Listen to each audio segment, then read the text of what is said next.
बहुत समय पहले की बात है। एक शांत से गांव में, जो एक घने जंगल के किनारे बसा था, एक गरीब लेकिन ईमानदार लकड़हारा रहता था। उसका नाम था अली बाबा।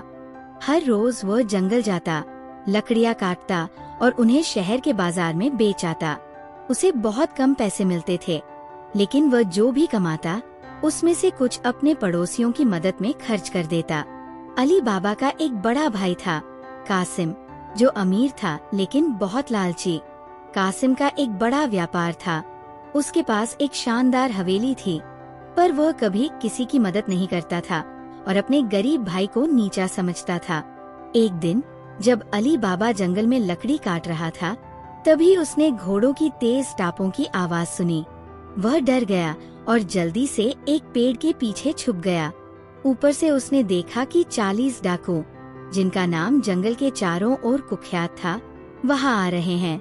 उनके साथ एक लंबा आदमी था, जो उनका मुखिया लगता था। लाल कपड़े पहने हुआ, चालाक और खतरनाक।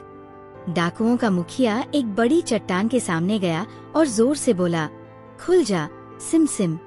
तुरंत ही चट्टान के पीछे एक गुफा का रास्ता खुल गया। सभी डाकू उस गुफा में घुसे और भारी बोरियां, सोने चांदी से भरी हुई, अंदर ले गए। थोड़ी देर बाद वे खाली हाथ लौटे और उनका मुखिया फिर बोला, बंद हो जा सिम सिम। और चट्टान फिर से बंद हो गई। जब डाकू चले गए तो अली बाबा धीरे से पेड़ से उतरा और चट्टान के पास जाकर बोला, खुल जा सिम सिम। चट्टान फिर से खुल गई। अंदर जो उसने देखा, उससे उसकी आंखें चौंधिया गई। वहाँ सोने के सिक्के, हीरे, जवाहरात, चांदी के बर्तन और अनगिनत कीमती वस्तुएं भरी थी। लेकिन अली बाबा लालची नहीं था। उसने केवल 2 छोटी बोरियां भर कर ली और चुपचाप घर लौट आया। घर पहुंचकर उसकी पत्नी हैरान रह गई। ये सब कहाँ से लाए? उसने पूछा।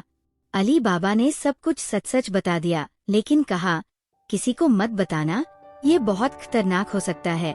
उन्होंने थोड़ा थोड़ा करके उस धन का उपयोग किया, जरूरत की चीजें खरीदी, घर की मरम्मत करवाई और गरीबों की मदद की। लेकिन ज्यादा दिनों तक ये बात छुपी नहीं रह सकी। कासिम, जो हमेशा दूसरों की दौलत देखकर जलता था, जब अली बाबा के घर का हाल देखा तो पूछ बैठा, इतना पैसा कहाँ से आया? अली बाबा ने पहले तो छुपाया, लेकिन फिर अपने भाई पर भरोसा करके गुफा का रहस्य बता दिया। अगले ही दिन कासिम जंगल गया। चट्टान के सामने खड़े होकर वो बोला, खुल जा सिम सिम। गुफा खुल गई और वो अंदर गया। वहाँ कीमती चीजें देखकर उसकी आंखें फटी की फटी रह गईं। लेकिन जैसे ही उसने बोरियां भरनी शुरू की, वो इतना लालची हो गया कि भूल गया गुफा से बाहर निकलने के लिए क्या बोलना था। वो भूल गया। उसने अलग अलग तरीके आजमाए, लेकिन गुफा नहीं खुली। तभी डाकू लौट आए और कासिम को पकड़ा। उन्होंने उससे सच्चाई जाननी चाहिए, लेकिन कासिम ने झूठ बोलने की कोशिश की। डाकू गुस्से में आ गए और कासिम कभी वापस नहीं लौटा। अली बाबा अपने भाई की खोज में आया और गुफा में गया। उसने देखा कि कासिम की मौत हो चुकी है। वह उसे लेकर घर लौटा और उसका अंतिम क्रिया किया।